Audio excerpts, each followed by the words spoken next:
আসসালামু আলাইকুম সবাইকে। আমি না আজকে একটা টপিক নিয়ে কথা বলার জন্য ভিডিওটা বানাইছি।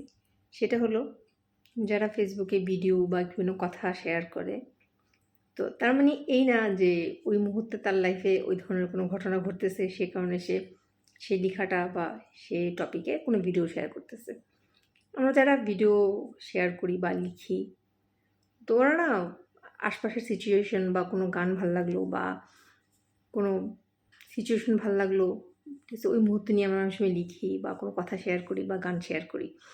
তো এমন আমার সাথে অনেকবারই হয়েছে যে আমি কোনো স্যাড সং, স্যাড কোনো লেখা শেয়ার করছি, আর পরিচিত মানুষজন ইনবক্সে এসে নক দেয়, কী ব্যাপার, মন খারাপ নাকি বা একটা সমস্যা কি না, ইদানিং দেখি যে একটু স্যাড সং বা স্যাড লেখা লিখতেছো। তো ওদের উদ্দেশ্যে বলি যে স্যাড কোনো সং বা স্যাড কোনো লেখা কোনো কিছু শেয়ার করা কিন্তু এই না যে আমার লাইফে সেই ঘটনাটাই ঘটতেছে। আই থিঙ্ক এটা অনেকের সাথেই হয়। তো আমার সাথেও এটা অনেক বেশি হচ্ছে, ঠিক আছে? তো মোটেও চিন্তা করার কিছুই নাই যে আমি কোনো স্যাড সং শেয়ার করা মানে হলো আমার মন খারাপ বা আমার লাইফে এরকম কিছু ঘটতেছে। তো ভালো থাকেন।